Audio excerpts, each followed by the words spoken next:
Welcome to JTK TV's Doctor's Time. Yet another program with yet another wonderful guest, Dr.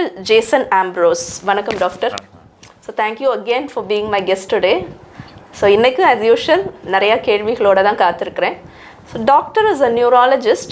So நாங்கள் இன்னைக்கு select பண்ண ஒரு subject Alzheimer's disease. Doctor Alzheimer's disease அப்படிங்கிற வார்த்தைக்கே நிறைய பேருக்கு அர்த்தம் தெரியாது, நிறைய பேர் கேள்விப்பட்டிருக்க மாட்டாங்க. அந்த நோயின் அர்த்தம் என்னன்னு முதல்ல சொல்ல முடியுமா? அல்சைமர்ஸ் டிசீஸ் சிம்பிளாக சொல்லணும்னா அது ஒரு ஞாபக மறதி நோய். ஞாபக மறதி நோய்னா மறதியில் நிறையா டைப்ஸ் இருக்குது, அதாவது மெமரியில் நிறையா டைப்ஸ் இருக்குது. அதில் ஒன்று எபிசோடிக் மெமரின்னு சொல்லுவாங்க.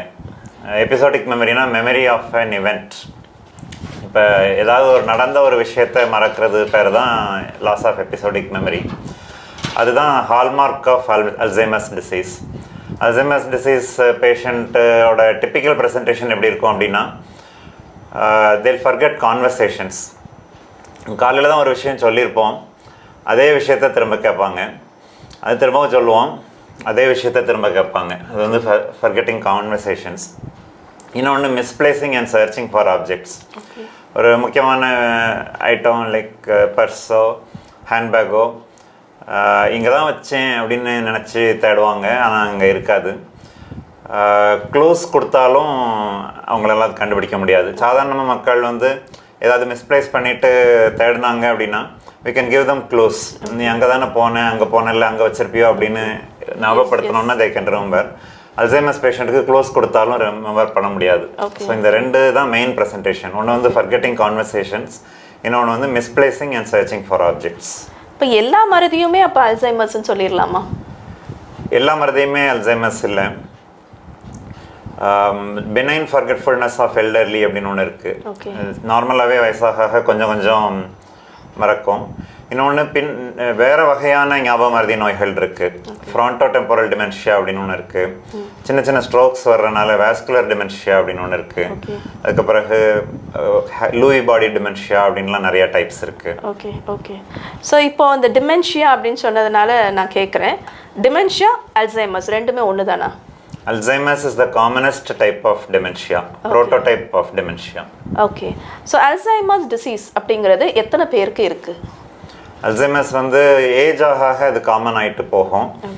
60 இயர்ஸுக்கு மேலே உள்ளவங்களுக்கு அல்சைமர்ஸோட இன்சிடென்ஸ் இப்போ ஒரு 7.4%ன்னு சொல்கிறாங்க. ஓகே, அது ரொம்ப பெரிய நம்பராகவே தான் இருக்குது. ஆக்சுவலாக ரொம்ப பெரிய நம்பர். ஏன்னா 60+ தாண்டியாச்சுன்னா we have a 7% chance of getting the disease. Okay. இப்போ younger peopleக்கு அல்சைமர்ஸ் வர வாய்ப்பு இருக்கா? I mean 20s, 30s, 40s. ஆமாம், ப்ரீசெனைல் டிமென்ஷியான்னு ஒன்று இருக்குது. அல்சைமர்ஸ் ஒரு 40s, 50ஸ்லேயும் சில பேருக்கு வரலாம். ஃபேமிலி ஹிஸ்ட்ரி இருக்கிறவங்களுக்கு கொஞ்சம் சீக்கிரம் வர்றதுக்கு வாய்ப்பு இருக்குது. கொஞ்சம் பிரெயினை ஆக்டிவாக வச்சுருக்காம ஸ்ட்ரெஸ்ஸாகவே இருக்கிறவங்களுக்கும் சீக்கிரம் வர்றதுக்கு வாய்ப்பு இருக்குது.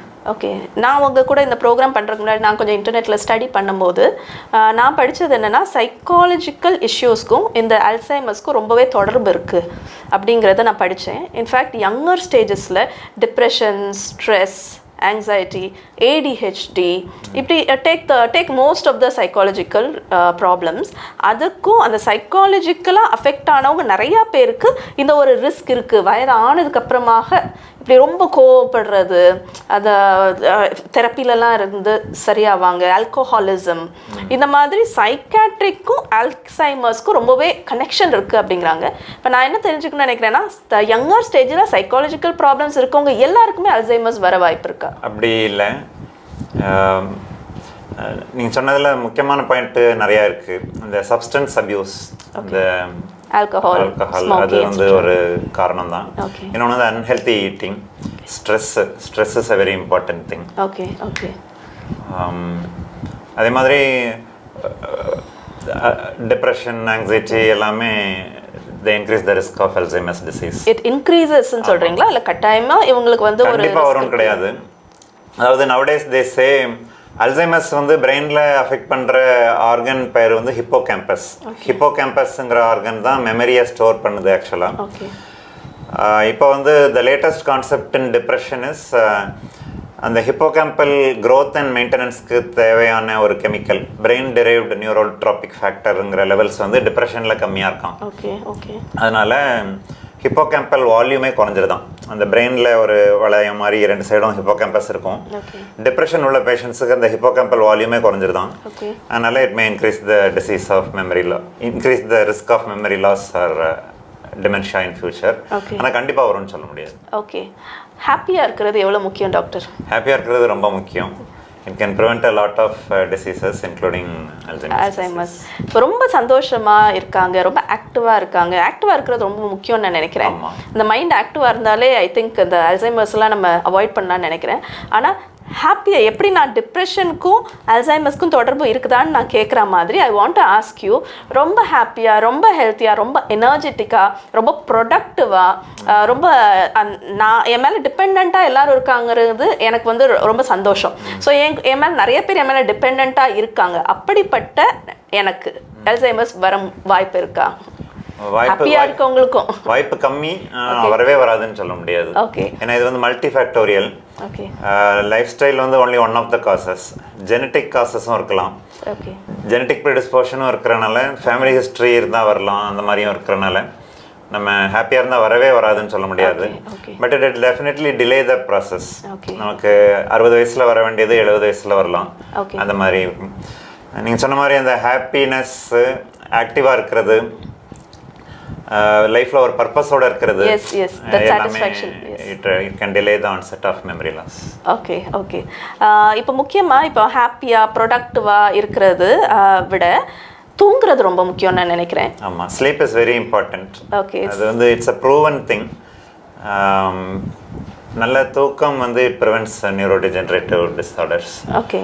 ஸோ ஸ்லீப் டெப்ரிவேஷனுக்கும் அல்சைமர்ஸ்க்கும் என்ன சம்பந்தம்? It is directly related. Sleep deprivation can increase the risk of Alzheimer's. அல்சைமர்ஸ்க்கு ஆல்ரெடி ப்ரெடிஸ்போஸ் ஆன ஒரு பர்சனுக்கு ஏர்லியராக வரலாம் அல்சைமர்ஸ். Okay okay. சரியான ஸ்லீப் இல்லைன்னா. ஓகே. நீங்கள் 60ஸ்க்கு மேலே அல்சைமர்ஸ் வரலாம் அப்படின்னு நீங்கள் சொல்கிறீங்க இல்லையா? ஸோ 60ஸ்க்கு மேலே உள்ளவங்கக்கிட்ட நாங்கள் என்னெல்லாம் நோட்டீஸ் பண்ணணும்? What are the symptoms? Symptoms வந்து இந்த 2 தான் main. Misplacing objects and searching for them frequently. அதை க்ளூ கொடுத்தாலும் அவங்களால கண்டுபிடிக்க முடியல ரெக்கரண்ட்டா அப்படின்னா நம்ம கண்டிப்பாக அதை சஸ்பெக்ட் பண்ணணும். இன்னொன்று ஃபர்கெட்டிங் இம்பார்ட்டண்ட் கான்வர்சேஷன்ஸ். ஏதாவது கவனம் செலுத்தாமல் மறக்கிறது வேறு, ஆனால் முக்கியமான விஷயங்களை மறக்கிறது வேறு. இப்போ நம்ம யாருக்காவது நமக்கு ரொம்ப தெரிஞ்சவங்களுக்கு ஒரு வீட்டில் ஃபங்க்ஷன் இருக்குது அல்லது யாராவது இறந்துருக்காங்க அப்படிங்கிற முக்கியமான விஷயத்த கூட மறந்துடுவாங்க. அதுதான் அதோட அல்சைமர்ஸோட சிம்டம். ஓகே. ஒரு ஷாக்கிங் எக்ஸ்பீரியன்ஸ் கேட்டிருக்கேன். Friend of mine has said that her mother was not able to recognise her. அதாவது அவங்க ஃபிசிக்கலி ஹெல்த்தி தான், ஆனால் பொண்ணு கூட யார் அப்படின்னு கேட்டுட்டாங்க. இது வந்து மெய்டா அப்படின்னு கேட்ட ஒரு ஷாக்கிங் எக்ஸ்பீரியன்ஸ். ஆமாம், அது வந்து அட்வான்ஸ்டு ஸ்டேஜஸில் அந்த மாதிரி வரும். ஓகே. ஸ்டார்டிங் ஸ்டேஜஸில் அந்த மாதிரி வராது. ஓகே. அல்சைமர்ஸில் ஒரு ஃபீச்சர் என்ன அப்படின்னா, till the end they'll have good social graces. Okay. இப்போ வேறு டைப் ஆஃப் டிமென்ஷியா இருக்குது, ஃப்ரான்டோ டெம்பரல் டிமென்ஷியான் இருக்குது, வாஸ்குலர் டிமென்ஷியான் இருக்குது. அவங்கெல்லாம் டிமென்ஷியா வந்த உடனே பார்த்த உடனே சொல்லிடலாம், ஒரு மாதிரி உட்காந்துருப்பாங்க, பார்த்தாலே ஒரு டிமென்ஷியா பேஷண்ட்னு சொல்லிடலாம். ஆனால் அல்சைமர்ஸ் பேஷண்ட் வந்து அட்வான்ஸ்டு ஸ்டேஜ் வரைக்கும் நம்ம பார்த்தா சொல்லவே முடியாது. வீட்டுக்கு போனால் வாங்க வாங்க உட்காருங்க, காப்பி குடிக்கிங்களா அப்படின்லாம் கேட்பாங்க. நார்மல் ஓல்ட் லேடின்னு தான் நினைப்போம், ஆனால் கூட இருக்கிறவங்களுக்கு தான் அது தெரியும். ரொம்ப அட்வான்ஸ்டு ஸ்டேஜில் தான் இந்த சொல்கிறது, இந்த கூட இருக்கிற சில்ட்ரனையே மேடான்னு நினைக்கிறது. இன்னொன்று கேப்கிராஸ் சிண்ட்ரோம்னு சொல்லுவாங்க. எப்படின்னா they'll think their caretaker is replaced by an imposter. அதாவது இப்போ for example if man is being taken care of by his wife, he may think this is not my wife, she is acting like my wife. அது வந்து ஆக்சுவலாக கேர்கிவருக்கு ரொம்ப ஸ்ட்ரெஸ்ஸை கொடுக்கும். அப்படி ஒரு சிண்ட்ரோம் வரலாம் அல்சைமர்ஸில். ஓகே. இப்போ விமென்க்கு அதிகமாக மென்க்கு அதிகமாக அந்த மாதிரி இருக்கா, இல்லைனா எல்லாரும் அந்த மாதிரி இல்லை? யூஸ்வலாக வேர்ல்டு வைடாகவே women have longer life expectancy. Okay. அதனால விமனுக்கு கொஞ்சம் கூட இருக்கும், பட் விமனுக்கு தான் கூடன்னு சொல்கிற அளவுக்கு கிடையாது. ஓகே. அல்சைமர்ஸ் ஒரு ஃபேட்டல் டிசீஸா? Alzheimer's is not directly fatal. ஆனால் அல்சைமர்ஸ் அட்வான்ஸ்டாக வந்த பிறகு நமக்கு எப்படி பராமரிப்பு கிடைக்குதோ அதை பொறுத்து தான் நம்ம லைஃப் ஸ்பேன் இருக்கும், அப்படி தானே? அதனால sometimes it can shorten our lives. Okay. அந்த பராமரிப்பு அப்படின்னு சொல்கிறப்போ ஃபஸ்ட்டு நாங்கள் ஐடென்டிஃபை பண்ணிவிட்டு உங்ககிட்ட கூட்டிகிட்டு வரோம். நீங்கள் எப்படிலாம் டயக்னோஸ் பண்ணுறீங்க? How do you find it out and then how do you treat them? அல்சைமர்ஸ்க்கு ஒன்று ஹிஸ்ட்ரி. இந்த நான் சொன்ன இந்த முக்கியமான 2 ஃபீச்சர்ஸ் ஹிஸ்ட்ரியில் இருந்தால் சஸ்பெக்ட் பண்ணுவோம். இன்னொன்று அதுக்கு ஒரு நிறையா ஸ்கோர்ஸ் இருக்குது. மான்ட்ரியல் ஸ்கோர்னு ஒன்று இருக்குது. MMSE அப்படின்னு ஒன்று இருக்குது, மினி மென்டல் ஸ்டேட் எக்ஸாமினேஷன். அதில் ஒரு 30 மார்க்குக்கு ஒரு 10 கொஸ்டின் போல் கேட்போம். அதை வச்சு சஸ்பெக்ட் பண்ணுவோம். Okay okay. So it is only like a psychiatrist மாதிரி தானா உங்களுடைய டயக்னோசிஸ்? இஸ் இட் லைக், ஏன்னா நம்ம டாக்டர்னா டெஸ்ட்னா பிளட் டெஸ்ட் இதெல்லாம் இருக்கு இல்லையா? So I wanted to ask you. ஏன்னா டெஸ்ட்னாவே நமக்கு கொஞ்சம் பயமா இருக்கு. அல்சைமர்ஸ்க்கு கிளினிக்கல் டயக்னோசிஸ் வந்து கிட்டத்தட்ட சைக்காட்ரி டயக்னோசிஸ் தான். ஆக்சுவலாக அல்சைமர் டிசீஸை கண்டுபிடிச்சதே ஒரு சைக்காட்ரிஸ்ட் தான், நியூரலஜிஸ்ட் கிடையாது. அல்சைமருங்கிறவரே ஒரு சைக்காட்ரிஸ்ட் தான். அதை அல்சைமர்னு கண்டுபிடிச்ச பிறகு அதை ப்ரூவ் பண்ணுறதுக்கு ஸ்கேன்லலாம் ஃபைண்டிங்ஸ் இருக்கும். எம்ஆர்ஐயில் ஃபைண்டிங்ஸ் இருக்கும். You mean the brain MRI? Brain MRI ஸ்கேனில் ஃபைண்டிங்ஸ் இருக்கும். பெட் ஸ்கேனில் ஃபைண்டிங்ஸ் இருக்கும். பிரெயின் ஃப்ளூயிட் வந்து நார்மலாகவே பிரெயினில் ஃப்ளூயிட் ஃபார்ம் ஆகும். செரிப்ரோ ஸ்பைனல் ஃப்ளூயிட்னு சொல்லுவாங்க. அது பிரெயினில் ஃபார்ம் ஆகி ஸ்பைனல் கார்டில் கீழே வரைக்கும் சர்க்குலேட் ஆகும். அந்த ஃப்ளூயிடை எடுத்து டெஸ்ட் பண்ணால் அதுலேயும் மார்க்கர்ஸ் இருக்கும். அதை வச்சும் அல்சைமர்ஸ்ன்னு கண்டுபிடிக்கலாம். இன்னொன்று அல்சைமர்ஸ் வந்து அதில் உள்ள பெத்தாலஜியே என்னென்னா மிஸ்ஃபோல்டட் ப்ரோட்டீன்ஸ். நார்மலாக ப்ரோட்டீன்ஸ் ஓட ஸ்ட்ரக்சர் சேஞ்ச் ஆகி அது மிஸ்ஃபோல்ட் ஆகி பிரெயினில் அங்கங்கே டெபாசிட் ஆகிறனால தான் அல்சைமர்ஸே வருது. அந்த மிஸ்ஃபோல்டட் ப்ரோட்டீன்ஸுக்கு பேர் அமைலாய்டு, டாவ் அப்படின்லாம் சொல்லுவாங்க. அந்த ப்ரோட்டீன், இந்த அப்நார்மல் ப்ரோட்டீன்ஸுக்கு நிறைய பெயர்கள் இருக்குது. அதில் காமனாக அல்சைமர்ஸில் பார்க்குறது அமைலாய்டுன்னு ஒரு ப்ரோட்டீன் அங்கங்கே டெபாசிட் ஆகியிருக்கும். இது வந்து முந்தி காலத்து வரைக்கும் போஸ்ட்மார்ட்டமில் தான் அந்த அமைலாய்டு ப்ரோட்டீன் டெபாசிட் ஆகிருக்கிறதுங்கிறத கண்டுபிடிப்பாங்க. After a patient dies they'll dissect the brain and find out that amyloid is deposited. ஆனால் இப்போ வந்து ஸ்கேன்லேயே அமைலாய்ட் ஸ்கேன்ஸ்னு வந்துருச்சு. ஸோ 100% லிவிங் பர்சன்லேயே அல்சைமர்ஸ் இருக்குது அப்படின்னு கண்டுபிடிக்கிறதுக்கு அமைலாய்ட் ஸ்கேன்ஸ்லாம் இப்போ வந்துருச்சு. ஓகே. நீங்கள் எல்லாருக்குமே ஸ்கேன் தான் பண்ணுறீங்களா இல்லைன்னா டயக்னோசிஸ்லேயே யூ ஃபைண்ட் இட் அவுட்? எந்த ஸ்டேஜில் நீங்கள் ஒரு ஸ்கேன் இதெல்லாம் ரெக்கமெண்ட் பண்ணுறீங்க? அதாவது கிளினிக்கலாக டயக்னோஸ் பண்ணும்போது அல்சைமர்ஸ் டிசீஸ் அப்படின்னு முத்திர குத்த முடியாது. அல்சைமர்ஸ் டைப் டிமென்ஷியா அப்படின்னு தான் சொல்லுவோம். அல்லது dementia of Alzheimer's type, DAT அப்படின்னு தான் சொல்லுவோம். Because we have to rule out other things. இப்போ மெமரி லாஸ் வந்து அதர் திங்ஸ்னாலேயும் வரலாம். இப்போ infections like HIV, vitamin deficiencies like B12 deficiency, metabolic problems like thyroid problem, இதனாலையும் மெமரி லாஸ் வரலாம். அதனால நம்ம கிளினிக்கலாக பார்த்து பேசிட்டோம், இந்த கொஸ்டின்லாம் கேட்டு மார்க் போட்டுட்டோம், அதை வச்சுட்டு நம்ம அல்சைமர்ஸ் டிசீஸ் அப்படின்னு முத்திர குத்த முடியாது. அல்சைமர்ஸ் டைப் டிமென்ஷியான்னு சொல்லுவோம். இந்த ஸ்கேன்லாம் அதை கன்ஃபார்ம் பண்ணிச்சு அப்படின்னா அல்சைமர்ஸ் டிசீஸ்ன்னு சொல்லுவோம். Okay okay. Can loneliness and not talking to people be a reason? Very much, it can be very much a reason. You know, we are wired for socializing. Loneliness வந்து it can cause depression, it can cause lot of psychiatric problems and it can accelerate the development of dementia. Okay. ஆனால் அதிகமாக பேசுகிறவங்க, நிறையா பேர் பேசிகிட்டே இருக்கவங்க, நாள் முழுதும் பேசிக்கிட்டே இருக்கவங்க, சுற்றி ஆட்கள் இருக்கிறவங்களுக்கு இந்த அல்சைமர்ஸ் வருமா? வரலாம், வர்றதுக்கு சான்ஸ் கம்மி, ஆனால் கண்டிப்பாக வரலாம்.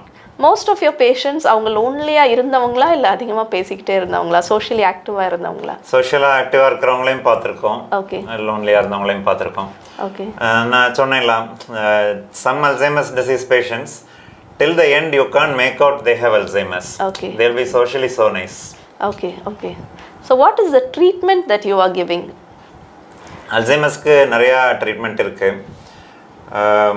சிம்டமேட்டிக்காக இப்போ போன எபிசோடில் பார்க்கின்சன்ஸ்க்கு பார்த்தோம்ல, அது மாதிரி சிம்டமேட்டிக்காக மெமரியை இம்ப்ரூவ் பண்ணுற மாதிரி இப்போ பார்க்கின்சன்ஸில் வந்து டோப்பமின்ங்கிற கெமிக்கல் பிரெயினில் கம்மி, அல்சைமர்ஸில் வந்து அசிட்டைல் கோலைனுங்கிற கெமிக்கல் பிரெயினில் கம்மி. ஸோ அந்த அசிட்டைல் கோலைனுங்கிற கெமிக்கலை பிரெயினில் கூட்டுற மாதிரி மெடிசன்ஸ் இருக்குது. ஆனால் இந்த மெடிசன்ஸ் வந்து they won't stop the progression of the disease. அந்த டிசீஸோட ப்ராக்ரெஷனை ஸ்டாப் பண்ணுறதுக்கு என்னென்ன மெடிசன்ஸ் கண்டுபிடிக்கலாம் அப்படின்னு ரிசர்ச் நடந்துகிட்ருக்கு. இப்போ வந்து they have designed some antibodies against the amyloid protein. Okay. இப்போ அந்த abnormal protein amyloid is getting deposited in the brain now. Okay. அதை அழிக்கிறதுக்கு ஆன்டிபாடிஸ் கண்டுபிடிச்சிருப்பாங்க. அது இந்த டோனானிமாப் லெனானிமாப்லாம் இப்போ வருது. ஆனால் அதுக்கும் ஒரு 30% எஃபிகசி இருக்குன்னு தான் சொல்கிறாங்க. There is no medicine that can 100% stop the progression of Alzheimer's as of today. Okay. இந்த மாதிரி பேஷண்ட்ஸ் வந்து நார்மலாக ஒர்க் பண்ணலாமா ஒரு ஆஃபீஸ்லேயோ? ஃபார் எக்ஸாம்பிள் நான் can you work as a doctor having an Alzheimer's disease? Doctors நிறைய பேருக்கு டிமென்ஷியா வந்திருக்கு. ஓகே. இந்த டிமென்ஷியாங்கிற ஸ்டேஜ் வந்துச்சுன்னா ஒர்க் பண்ண முடியாது. ஓகே. இந்த டிமென்ஷியாவுக்கு முந்தின ஸ்டேஜ் வந்து மினிமல் காக்னிட்டிவ் இம்பேர்மெண்ட் அப்படின்னு சொல்லுவாங்க, MCI. அந்த MCI ஸ்டேஜில் சம் பீப்புள் கண்டினியூ ஒர்க்கிங். ஆனால் ஃப்ராங்க் டிமென்ஷியா வந்துருச்சு அப்படின்னா நமக்கு ஒர்க் பண்ணுறது கஷ்டம். ஒர்க்கு தவிர ஆக்டிவிட்டீஸ் ஆஃப் டெய்லி லிவிங் அப்படின்னு சொல்கிறோம்ல, இந்த நம்ம ட்ரெஸ் பண்ணிக்கிறது, பாத்ரூம் போயிட்டு வர்றது, அதுவே சில நேரம் கஷ்டமாயிரும். ஓகே. ஓகே. ஃபிசிக்கலியும் அவங்க வந்து வீக் ஆயிடுவாங்களா? ஆமாம், இந்த எண்ட் தேல் also become physically week. Working also will become slow. அதுக்கு என்ன காரணம் டாக்டர்? ஏன்னா நீங்கள் சொல்கிற போது நான் what was I thinking, I thought it's only a psychological problem. எல்லாத்தையும் மறந்துட போகிறாங்க, அவங்களுக்கு நார்மல் ஆக்டிவிட்டீஸ் மறக்கும். பட் ஃபிசிக்கலாக ஏன் அதை அஃபெக்ட் பண்ணுது அவங்க பாடியை? அதாவது brain has all the nerves for thinking, memory and motor activity, every thing. So பிரெயினில் டெஜென்ரேஷன் வந்து ஒரு பார்ட்டில் ஆரம்பித்தா அதே பார்ட்டில் இருக்காது, it will spread to other parts. For example, Parkinson disease is a motor problem. நடக்கிறது தான் முதல்ல ப்ராப்ளம் வரும், பட் இந்த end it can cause dementia. Alzheimer's வந்து ஸ்டார்டிங்கில் டிமென்ஷியா, ஆனால் இந்த எண்ட் வந்து மோட்டார் ப்ராப்ளமும் வந்துடும், நடக்கிற பிரச்சனையும் வந்துடும். ஸோ டீஜென்ரேஷன் வந்து பிரெயினுக்கு ஒரே பகுதியில் இருக்காது, degeneration will spread to other parts of the brain. Okay. Okay. Psychological help தேடலாமா, like counselling and all that? Counselling வந்து இட் ஹேஸ் அ ரோல். எப்படின்னா, ஸ்டார்டிங்கில் அந்த மினிமல் காக்னிட்டிவ் இம்பேர்மெண்ட் அந்த ஸ்டேஜில் இருக்கும்போது கொஞ்சம் ஃபுல்லாக மற்றவங்க மேலே டிபெண்ட் ஆகாமல் அவங்கள தானே பார்த்துக்கிட்டு இருக்கும் போது சில டெக்னிக்ஸ் சொல்லிக் கொடுப்பாங்க சைக்காட்ரிஸ்ட்டு. அவங்க மெமரிக்கு கார்ட்ஸ் வச்சுக்கலாம். இப்போ ஃப்ரிட்ஜுக்கு போனால் அதில் அங்கே என்ன எடுக்கணுங்கிறத நினைவுபடுத்துறதுக்கு ஒரு போஸ்டிட் நோட் ஒட்டி வச்சுக்கலாம். நம்ம தூங்கின உடனே என்ன செய்யணுங்கிறத வந்து நம்ம தூங்கி எழும்பின உடனே பார்க்குற இடத்துல ஒட்டி வச்சுக்கலாம். அந்த மாதிரி நிறையா டெக்னிக்ஸ் சொல்லிக் கொடுப்பாங்க. த டெக்னிக்ஸ் வந்து it can help people to be independent for longer. சீக்கிரமே மிச்சவங்களை சார்ந்து டிபெண்ட் ஆகாமல் they can be independent for longer. Yes, actually இது வந்து நான் க்யூரபிள் நீங்கள் ஆல்ரெடி சொல்லியிருக்கீங்க. ஆனால் வந்து அது வந்து இன்க்ரீஸ் ஆகிறத தடுக்கிறதுக்கு என்னெல்லாம் நம்ம பண்ணலாம்? தடுக்கிறதுக்கு ஒன்று எக்ஸசைஸ், ஹெல்த்தி ஈட்டிங். நம்ம இப்போ டயபெட்டிஸ்க்கு, கார்டியக் டிசீஸ்க்கெலாம் என்னென்ன சொல்கிறோமோ எல்லாமே இதுக்கும் பொருந்தும். Exercise, healthy eating, sugar control பண்ணுறது, பிபி கண்ட்ரோல் பண்ணுறது, எல்லாமே it's important to delay the progression of the disease. இன்னொன்று keeping the brain active, socialising with others, giving the brain work like crossword puzzles, maths problems, the Sudoku Mari games. They can delay the progression of the disease. Okay. So கூட இருக்கவங்க எப்படி help பண்ணலாம் for the person to recover or to just not let the disease extend? கூட இருக்கிறவங்க வந்து டிசீஸை extend பண்ணுறதை தடுக்க முடியாது, ஆனால் they can help the patient be independent for longer. For example, அவங்க வந்து ரீசன்ட் மெமரிஸை அவங்களுக்கு ரீஓரியன்ட் பண்ணிக்கிட்டே இருக்கலாம். அல்சைமர்ஸோட யூனிக் ஃபீச்சர் என்னென்னா, ரீசன்ட் மெமரிஸ் எல்லாம் அவங்க மறந்துடுவாங்க, ஆனால் பாஸ்ட் மெமரிஸ் எல்லாம் நல்லா ஞாபகம் வச்சுருப்பாங்க. அவங்க சின்ன வயசில் பண்ணின சாகசங்கள், அவங்க எங்கே என்னெல்லாம் அட்வென்ச்சர்ஸ் பண்ணாங்க அதெல்லாம் ஞாபகம் வச்சுருப்பாங்க. அந்த கதையெல்லாம் திரும்ப திரும்ப நம்மகிட்ட சொல்லிகிட்டே இருப்பாங்க. ஆனால் நேற்று நடந்த விஷயம் மறந்துடும். ஸோ கூட இருக்கிறவங்க என்ன பண்ணலாம் அப்படின்னா, போன வாரம் நடந்தது, அதுக்கு முந்தின வாரம் நடந்தது இதெல்லாம் சொல்லிகிட்டே இருக்கலாம், ஞாபகப்படுத்திகிட்டே இருக்கலாம்.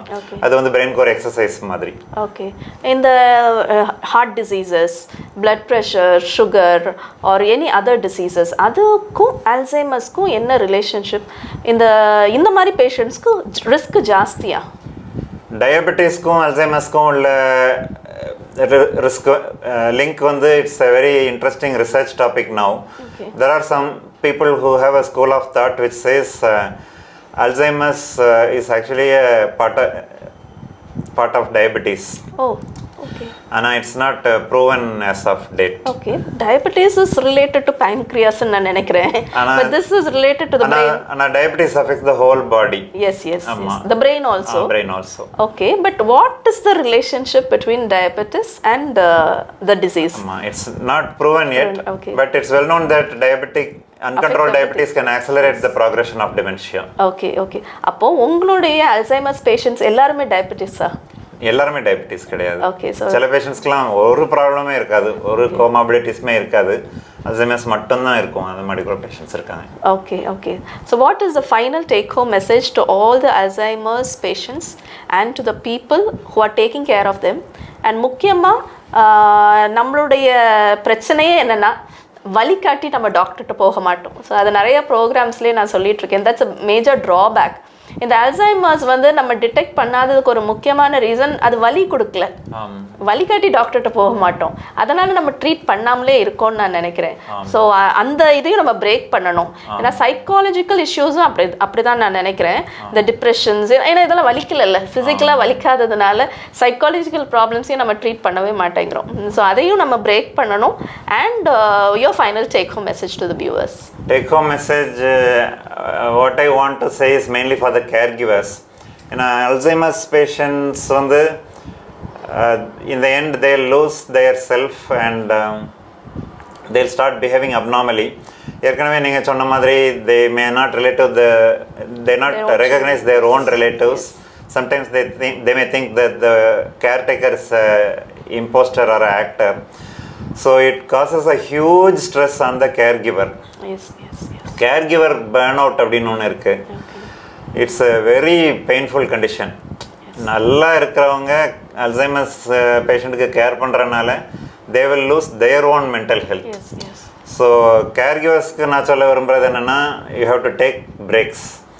இப்போ அதை ரொம்ப பர்சனலாக எடுத்து நம்ம தான் அவங்கள சாகிற வரைக்கும் பார்க்கணும் அப்படின்னு நினைக்காம take care of yourself also.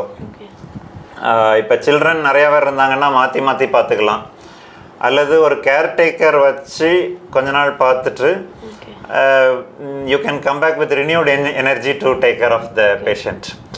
அதனால் take care of yourself also and so that you can take care of the patient better. Okay, okay, that's very nice. So அது என்கரேஜ்மெண்ட்டாக இருக்கும்னு நினைக்கிறேன். ரொம்ப எம்பத்தட்டிக்கலாக இருந்துச்சு நீங்கள் இந்த கேர் டேக்கருக்கு சொல்கிற ஒரு விஷயம். So thank you so much for all that you have given to us. So நான் நினைக்கிறேன் இன்னும் பெட்டராக நாங்கள் அல்சைமர்ஸ் டிசீஸை ஐடென்டிஃபை பண்ணுவோம் அண்ட் நோய் வராமல் இருக்கட்டும். Let's pray for that. Thank you doctor for being my guest today.